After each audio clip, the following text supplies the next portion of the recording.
There's a pattern that repeats throughout history. A five-stage sequence that has destroyed every major empire over the last 500 years. Spain followed it, Britain followed it, the Soviet Union followed it, and right now, in 2025, the United States has completed 3 of the 5 stages. This isn't speculation, this isn't political commentary, this is pattern recognition. And the pattern says that once you complete stage 3, stage 4 becomes nearly inevitable unless there's a dramatic reversal. Let me show you exactly what these 5 stages look like, how they destroyed 3 superpowers, and where America stands right now. Before we dive into the stages, you need to understand what imperial collapse actually is. It's not about military defeat or foreign invasion, it's about economic exhaustion. Every empire reaches a point where it extends beyond its ability to sustain itself. More commitments than resources, more promises than production, more consumption than creation. At first, the decline is invisible, the currency works, the military wins, the economy appears strong, but underneath, the math has already turned against you. You're spending borrowed time and borrowed money. Then comes acceleration. What took decades to build unravels in years. Allies hedge, enemies probe.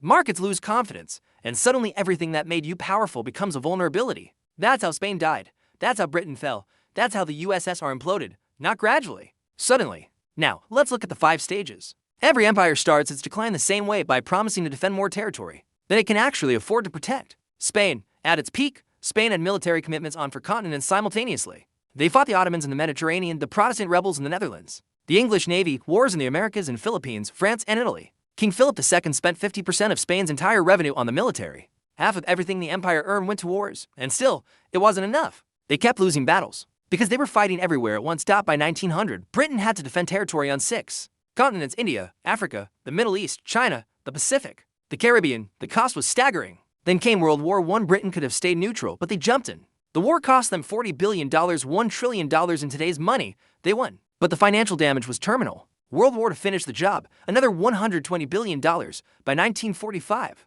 Britain owed more than their entire GDP. The empire was militarily victorious but economically destroyed. The USSR spent 15 to 20% of GDP on military, triple what America spent.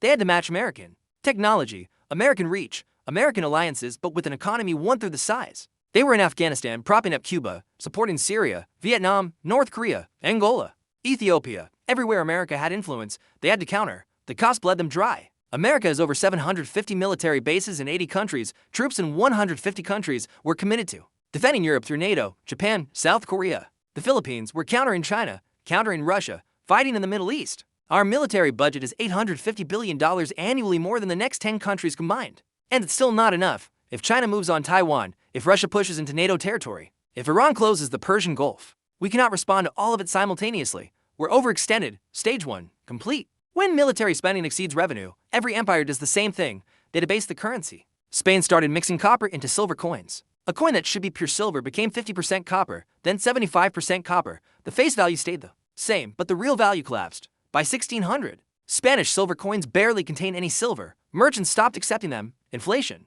exploded. The global reserve currency became worthless paper. The pound sterling was backed by gold.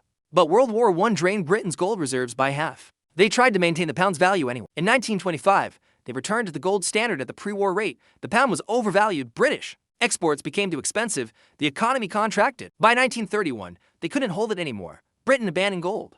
The pound lost 25% of its value overnight. The global reserve currency had just admitted it couldn't keep its promises. The ruble was never a real currency.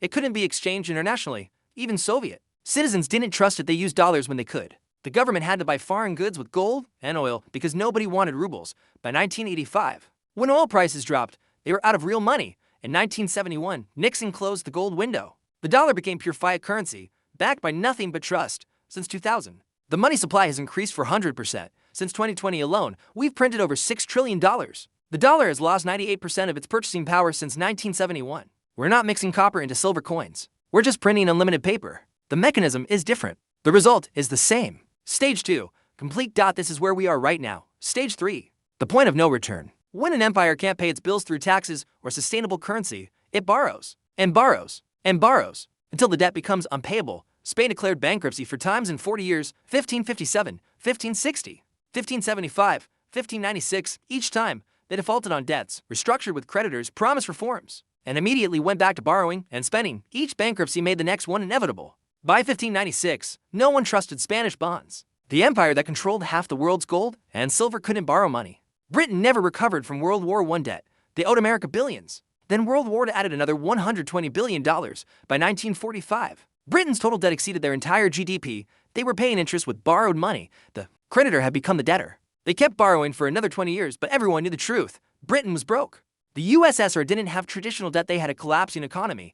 By the 1980s, they were importing grain. Despite having some of the best farmland on earth, oil revenue was the only thing keeping them afloat. When oil prices crashed in 1985, they were finished. They had no gold reserves left, no foreign currency. No one would lend to them. The United States owes $36 trillion. That's 120% of GDP. Interest payments alone are approaching $1 trillion per year. We're spending more on interest than on defense. We ran in $1.8 trillion deficit in 2024. During peacetime, in a growing economy, we're borrowing to pay interest on previous borrowing. That's the textbook definition of a debt spiral. This is where we are, stage 3. And here's why it matters. Once you complete stage 3, stage 4 becomes almost inevitable. This is the stage we're entering now, when an empire stops producing and starts consuming. Spain had unlimited gold and silver, and it destroyed them. Because when you have unlimited money, you stop producing. Why grow food when you can import it? Why build ships when you can buy them? Why manufacture anything when you can just spend? Spanish nobility considered work beneath them. Manufacturing collapsed, agriculture stagnated. The wealth flowed to France, Italy, and the Netherlands for imported goods. Spain became a conduit. Wealth flowed through them, but none of it stayed. By 1600, Spain produced almost nothing. They were entirely dependent on imports. When the silver mines depleted, the entire system collapsed. Britain's manufacturing base never recovered from World War I by the 1950s. They were losing industries to Germany, Japan, and America. Shipbuilding, steel production, textiles all gone. Britain became a service economy while other nations built things. The empire that had been the workshop of the world became dependent on imports. The Soviet economy stopped growing in the 1970s. Factories produced garbage. Technology fell decades behind. By the 1980s, the USSR was importing grain, importing technology, importing everything. Central planning had destroyed productive capacity. Nothing worked. Nothing was competitive. The entire economy was a Potemkin village.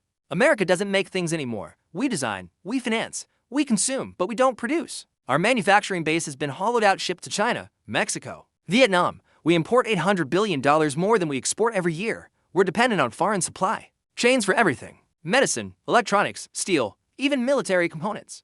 We're following the exact same path as Spain. Wealth flows out, production disappears. And when the money stops working, we'll be in trouble. This is the end stage. When the currency fails, the debt becomes impossible, and the empire implodes. By 1640, Spain lost Portugal. By 1650, they lost the Netherlands, their richest territory. By 1700, the Spanish Empire was economically dead. They went from global superpower to regional power in 60 years. They never recovered. In 1947, Britain gave up India, the crown jewel that had generated wealth for 100 years. Over the next 20 years, they lost everything. Africa, Middle East, Southeast Asia, the Caribbean. By 1970, the British Empire was a memory. The pound continued falling from $0.03 in 1940 to $0.40 in 1970. The global reserve currency became regional. In 1989, the Berlin Wall fell. Eastern Europe left. Poland, Hungary, Czechoslovakia, Romania, East Germany gone in a year. On December 26, 1991, the Soviet Union ceased to exist. 900 days from Berlin Wall to complete dissolution. No war. No invasion. Just economic implosion.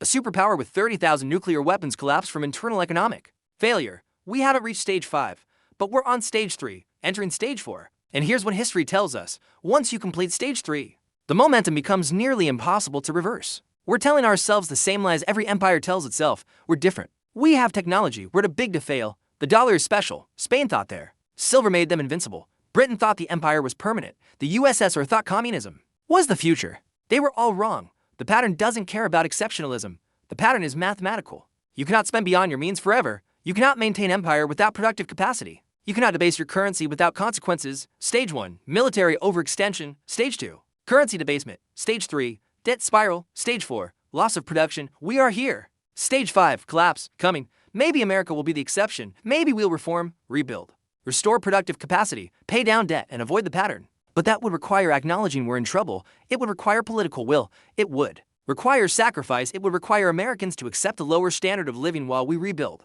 And I don't see any evidence we're willing to do that. Instead, we're accelerating. More spending, more printing, more debt, more military commitments, less production. We're not just following the pattern. We're sprinting through it. Spain took 100 years to collapse. Britain took 50 years. The Soviet Union took less than 3 years once the acceleration began.